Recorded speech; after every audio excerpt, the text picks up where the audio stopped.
people spend a lot of time on their phones consuming content all day long because it's really easy and you just swipe that thumb. And how do you get people to stop on a piece of content with their thumb? How do you break through the clutter on social and capture the attention of the Walmart customer? So I might even start a little bit upstream of your question and just talk about our challenge, our opportunity is to create more what we call omnichannel customers that are shopping us and interacting with us, not just in the store, but also online, on their mobile phones, et cetera. And so we're really putting a lot of effort into that. And as you know, the phone is the future when it comes to digital, when it comes to, the internet and buying stuff online or interacting online. And so we're putting a lot of resources into the mobile experience. And some of that is our own platforms, like the Walmart app. We have actually different Walmart apps for some of the different experiences. And some of it is looking at the other places, like you mentioned, where people are using their phones and where they could possibly interact with our brand. Our observation is there's a lot of activity in the world of digital media, mobile media, that is harder to track and harder to prove an ROI. What we're having success with is going deep with a couple of key partners like Facebook, like Pinterest, like Google, and really building programs from the ground up with them. The people that run those platforms have a lot of great knowledge about how customers interact on their platforms, and they're able to really advise us on how to best use the platforms to do exactly what you said, to cause people to stop in their tracks and engage. So to shift gears a little bit, okay. With 80% of transactions still happening in store, how is Walmart making shopping at retail cool again? That's a really important point, and one that sometimes gets lost in all this conversation about online shopping and the internet. But you're right, the vast majority of shopping and the vast majority of our transactions still take place in a store. It does change the way that you view the store experience. And I think there are short-term and long-term implications for that. In the short term, I think the challenge is to find ways to make it more fun and more entertaining to go to the store. If we can encourage you to get up and come visit us in the store, that's a win-win for everybody. That's the most efficient way for you to buy something from us. And if we can come up with some ways, we call it retailtainment, where we can have celebrities in the store or demos and sampling new products in the store, or just fun activities that make it a more interesting way to spend a little bit of time, then we're finding that stuff really resonates and people respond to it. The longer term play there is we're really having to think about, in 10 years, 20 years, what is the experience of shopping at a Walmart going to be like? And if there are some categories that become a little bit more automated, then do we maybe de-emphasize some of those categories and lean more into things that are more dependent on a physical interaction? So things like healthcare and things like personal services, getting a haircut even, those kind of things. I think restaurants, coffee shops, I think you'll see those be a bigger part of the Walmart experience in the future. How are you currently planning to influence shoppers to adapt the new and exciting technologies and mobile offerings at Walmart? Yeah, I think that's something that obviously a lot of really smart people are working on right now. The thing that's kind of exciting about it is if you really believe that in the future the retailers that are going to win are going to be the ones that can really pull off this omni-channel proposition, it's probably going to be easier for us to continue to develop the digital tools than it is for somebody to come in and build a physical footprint like the one we have. So this physical footprint of 5,000 stores and clubs around the country, it really gives us a big advantage. But I think we really have to develop the tools, and like we said earlier, many of them are going to be mobile-based, so that you can do a couple things. One, so that you can buy things from us online just with a click of a button and have a great experience doing that and get all the rich content that you need to make a good choice.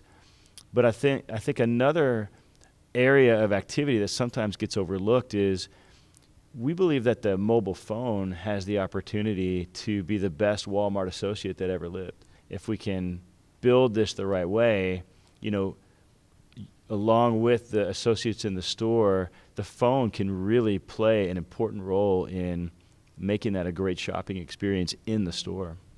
And Walmart does an amazing job of communicating with customers as they innovate.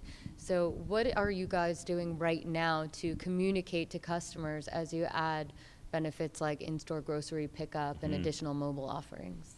Some of these things are just now really starting to scale where we can talk about them. Our online grocery business, for example, will hit about 1,000 stores this year, and then we'll accelerate that growth into next year. And so you're now starting to get to a point where enough of the fleet is going to have this that you can start to use broad reach media to go and support it, whether it's in an individual market like maybe a Dallas, or whether you're talking about national advertising. We're getting to a place now where we can do that with online groceries. So that's going to be huge, and you're going to see us do that. Then there are things like 2-day shipping that we've already launched, where we've been talking about them for the better part of a year, and we're going to continue to talk about those things. So many people are so used to us as that brick and mortar store down the street that it's going to take, a consistent drumbeat of communication to continue to move people along this continuum and have more and more people think about Walmart not just as a brick and mortar store, but also as a huge website. What changes would you like to see in advertising and media this year in 2018? I would like to see more transparency and more accountability. So the dilemma that I have as a marketer is, on the one hand, I have a lot of tried and true marketing tools, like television, for example. Mm-hmm. And I know exactly how they work. I know how to measure them. I know how to buy them. I know how to use them. But I also know that's not enough. And so as I supplement that with digital, social media to round out our marketing mix, the challenge that I have is comparing apples to apples. Mm-hmm. And the measurement techniques on traditional media are 30 years in the making. And so they're refined and they're specific and they're reliable. In some of the digital and social media channels, it's harder to attribute sales volume to those different channels, and it requires some newer and some more cutting-edge techniques. And what I have noticed so far is that not very many people are able to reconcile the old school measurements with all the new school measurements. Mm-hmm. We're trying to do a lot of that ourselves between marketing mix and multi-touch attribution, and just really try to boil down to the question of, if I have $1 to spend, where should I spend it? It seems like a simple question, but it's not always that simple. So what role do social influencers and digital influencers currently play in Walmart's marketing mix? Yeah, we're really getting into influencers in a big way. I view the space in a couple of different ways. There are the big mega influencers, the Ellen DeGenereses and the Jimmy Fallons. Celebrities with a capital C. Yeah. and then there are the folks with their own, video blogs and Twitter accounts that are also extremely influential. Mm-hmm. And we've had a lot of success in the past year with some of the big celebrities. And just it's that old adage of, it's better to have somebody else say something good about you than to say something good about yourself. And we really believe that we are a brand that, as you get to know us better, you start to realize that there's a lot of great things about us that you didn't know. And so I tell the story all the time, but we have a meeting here every month called the Saturday morning meeting in this room. And it's a great meeting. It's almost like being at a high school pep rally. And we have celebrities that come in, and we have people that get up and talk about their career adventures, and we celebrate anniversaries, and we talk about the good things that Walmart does in society. And we always walk out of this meeting with a little skip in our step, and we always wish that the rest of America could have been in this room with us on that Saturday morning, because you can't help but have a different view or a positive view of this company. And so the great thing about influencers, whether they're celebrities or whether or not, is it gives you a chance to have somebody else who has a lot of people that trust them see the goodness in your brand and talk about it, whether it's products or services or just things that you do in the community. And so we've done more on the celebrity side. We've got a great relationship with Ellen DeGeneres. We've got a great and budding relationship with Jimmy Fallon, Harry Connick Jr., great fan, a great friend of the company. And we're really leaning into also some of the more, individual grassroots types of influencers too. And I tell a story. We were living in China a few years ago, and my daughter, who was in junior high at the time, was a huge fan of some of the YouTube bloggers. And so we were coming home, and we went through the UK on our way home, and we had a layover. And my daughter didn't want to go to see any of the touristy sites in London or any of the stuff that you would expect. The only thing she wanted to do was get on a train and go to this little town in England where the influencers all are that she watches on YouTube. And she wanted to go to the stores that they shop at and meet the people that are in these videos. And when that happened, that really struck me, and showed me how powerful these influencers are. I guess that's why they're called influencers. We're getting a lot more into that. Does it surprise you to learn that celebrities and influencers shop at Walmart every day? People ask me that question. It really doesn't, and I'll tell you why. And I'll go back to the Saturday morning meeting that I was talking about. We have so many celebrities that come through here because they're just involved with our brand. Maybe they have a line of products, or they have a book or a movie that's coming out that we sell. And so we just tend to have a lot of celebrities come through here. And it's amazing how many of them have some connection to Walmart in their past. Invariably, you'll hear them say, I worked at Walmart when I was a teenager, or, we had a Walmart in my town and it was the place to go. And so it may surprise somebody that's not close to the company to hear that. But for those of us that are here every month in these meetings, you really get used to the notion that most of these celebrities, have some pretty basic roots, and they have a lot of familiarity with our brand. Does this provide an opportunity to you to connect with core customers of Walmart by leveraging the voices of these influential people who actually shop at the store and have a love for the brand? Yeah, and I like the way you asked that, because the key is authenticity. We're only interested in having somebody talk about us if they truly believe it. And so the benefit of so many of these people having a real familiarity with us because of their past life experiences, that's a real plus. It's a lot different than just asking somebody to come in off the street and say something about your brand.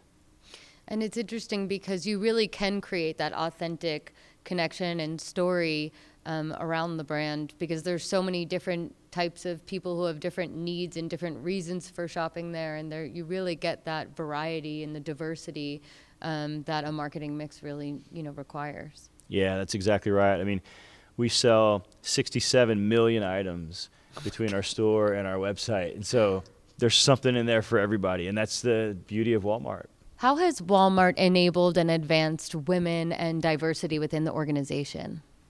Well, that's a big area of focus for us. And I think 55% of our associates are women. And most of the buying decisions in America are made by women. And most of the decisions in my house are made by women. So it's a huge area of focus for the company and for me personally. We've had a big women's empowerment initiative in the company for the last few years. I think we've sourced $20 billion worth of product from women-owned enterprises. And so we've made it real clear and very public how committed we are to that space. And you'll see us, whether it's the continuation of those kinds of initiatives or just the way we go to market, you're going to see that continue to be a big focus for us. Great. And who do you feel is best equipped to deliver the marketing messages to the women that Walmart is trying to reach? Well, I think being a good marketer means you have to have great empathy for your customer.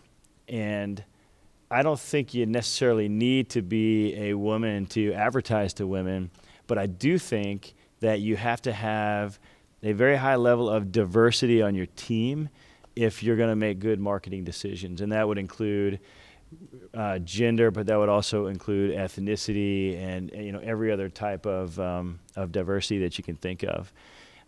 So I think a mindset of diversity and inclusion and an empathy for the customer is probably the most important factor if you think about an enabler of advertising to women. We've really, if I may, we've really tried in our advertising to reflect a positive portrayal of American life. It's kind of a term that we use to try to depict what we're doing. A positive portrayal of American life. And so what we mean by that is when we make an ad, let's just stay with TV for a second, you'd be amazed how many advertising storyboards come in during football season, for example, where they show guys on the couch watching the game and women in the kitchen behind them. And our team has really gotten to the point where they reject that stuff in the very initial stages of reviewing creative. And it's gotten to be, a reflex for us, which is exciting to me. We aren't interested in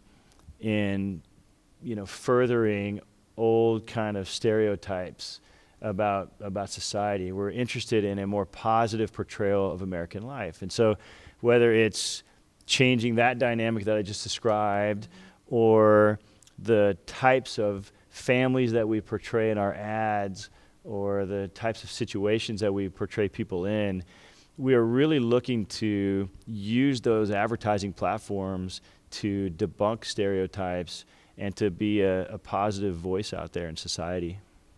And we talked a little bit earlier about influencers and how delivering a message through the voice of someone who actually has real world experience around exactly what you're targeting a consumer for.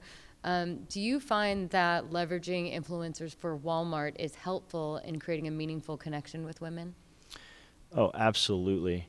And again, whether it's a celebrity that they trust on a TV show or somebody that they follow on Twitter or just maybe something that's gone viral just from a regular everyday shopper, all of those things can be really persuasive. We just had a speech at the ANA in Orlando last month, and one of the things that I showed in the Walmart speech was a woman and her daughter who had just tried our online grocery shopping service, and they were so happy with the service that they had gotten and the fact that they didn't have to get out of their car or anything, that the woman went on to Twitter with her daughter and they filmed this really adorable video that ended up going viral, and it was just two people talking about how cool this new service was.